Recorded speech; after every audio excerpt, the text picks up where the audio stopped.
Écoutez, je viens de discuter avec François Bayrou assez longuement de la situation politique. Je lui ai dit que, comme lui, je partageais le constat d'une situation financière de la France qui n'était pas bonne, qui était même dangereuse, et que, comme lui, je souhaitais que le budget 2026 soit construit de telle façon qu'il n'empire pas la situation financière de notre pays. Je comprends qu'aujourd'hui, le Premier ministre a eu un certain nombre de rencontres et je crois qu'elles ont été utiles, intéressantes. Peut-être auront-elles été productives, ça n'est pas à moi de le dire. Ce que j'ai dit au Premier ministre et ce que je dis publiquement, c'est que nous avons, chacun d'entre nous, élus de la République, élus locaux comme je le suis, une responsabilité à l'égard des Français. Que cette responsabilité, c'est évidemment de dire ce que nous pensons, ce que nous croyons, ce que nous voulons défendre, avec passion, avec ardeur, avec détermination. Mais c'est aussi de parler entre nous. Et compte tenu de la situation, je crois que les responsables politiques ont une obligation d'échanger ensemble et d'essayer de construire la solution qui leur permettra de construire un budget qui, à défaut d'être parfait, qui, à défaut de correspondre parfaitement à ce qu'ils espèrent, permettra d'éviter que la situation financière de la France ne se dégrade et que donc la situation des Français en soit affectée. Nous avons des désaccords au sein des forces qui ont exercé des responsabilités gouvernementales ou au sein des forces qui sont représentées au gouvernement. Mais nous avons une responsabilité commune, celle de reconnaître que nous ne sommes ni parfaits, qu'il nous est arrivé de nous tromper, c'est mon cas, mais que nous devons discuter et penser d'abord et avant tout à l'intérêt du pays, à l'intérêt des Français. Cette ouverture d'esprit, c'est la mienne. Je l'ai dit au Premier ministre. Elle est vraie aujourd'hui, elle sera vraie demain. Je considère que sans esprit d'ouverture, sans capacité à discuter, y compris avec des forces politiques avec lesquelles on ne partage pas tout, on n'avance à rien et on dessert la cause du peuple français. Monsieur le Premier ministre. Est-ce que construire un budget, ça veut dire participer à un éventuel prochain gouvernement? Je ne fixe. Écoutez, je vais vous dire, c'est très simple. Tout le monde sait ce à quoi je crois. Je pense qu'il faut être rigoureux dans la gestion des finances publiques. Je pense que nous devons remettre de l'ordre dans nos comptes. Je pense que le niveau d'imposition en France est trop élevé. Je pense que la politique de l'offre qui a été conduite entre 2017 et 2020 permet à la fois la croissance, la réduction des déficits et le développement économique de la France. C'est ce qui s'est passé entre 2017 et 2020. Je ne vais pas m'en cacher, je sais ce que je pense, je sais ce que je crois.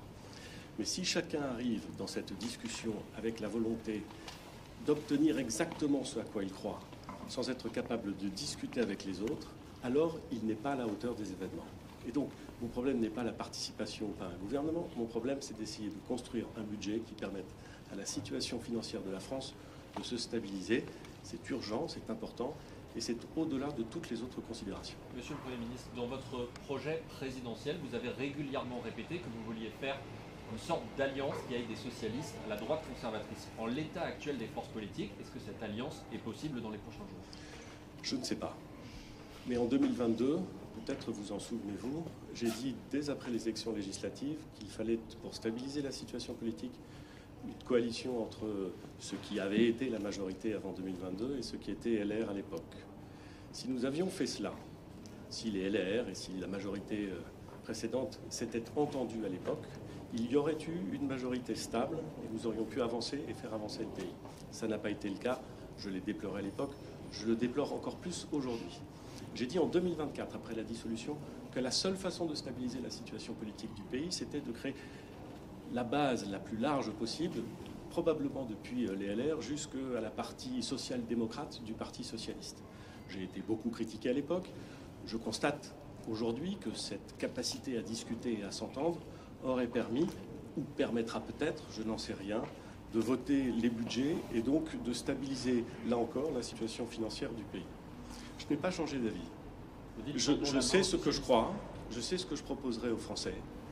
Mais je pense que l'arithmétique du Parlement tel qu'il résulte des élections de 2024 impose aux forces politiques de ne pas rester retranchées dans leur camp ou dans leurs convictions, mais de discuter avec les autres. C'est ce qui se passe dans toutes les démocraties, et je crois que c'est assez sain. Si on ne fait pas ça, alors on crée les conditions du désordre et les conditions du chaos. Et moi, ça ne me va pas. Est-ce que le président, ce midi, a évoqué l'hypothèse d'un Premier ministre de gauche? J'ai l'habitude de ne pas évoquer les conversations qui se tiennent dans le bureau du président de la République. Et donc, je vais me tenir à cette règle. Elle est à la fois frustrante pour vous, mais à mon avis assez importante. Tendre la main à la gauche, est-ce que ça n'est pas nommer un Premier ministre social-démocrate? Encore une fois, je pense que si nous commençons par évoquer les questions de participation gouvernementale, nous commençons par la mauvaise solution. Les Français n'attendent pas... Je ne crois pas, peut-être me trompais-je, mais je ne crois pas que les Français se demandent qui va être le futur Premier ministre si le 8 mai la défiance est votée et qui va occuper telle ou telle place au gouvernement. Je pense même qu'ils n'en ont strictement rien à faire. Et je crois, madame, qu'ils ont raison. Ça n'est pas le sujet. Le sujet, ça peut être de savoir comment est-ce que nous évitons la glissade financière de la France. Comment nous nous dégageons du nœud coulant qui est en train de se serrer autour de notre gorge à cause de l'augmentation du prix de notre dette. Ça, c'est une bonne question. Je pense qu'il faut commencer par répondre à cette question. On verra ensuite sur les questions de personnes. Ce n'est pas moi qui m'en occuperai, mais je suis certain qu'elles sont secondaires. Et sur ce, je vous remercie.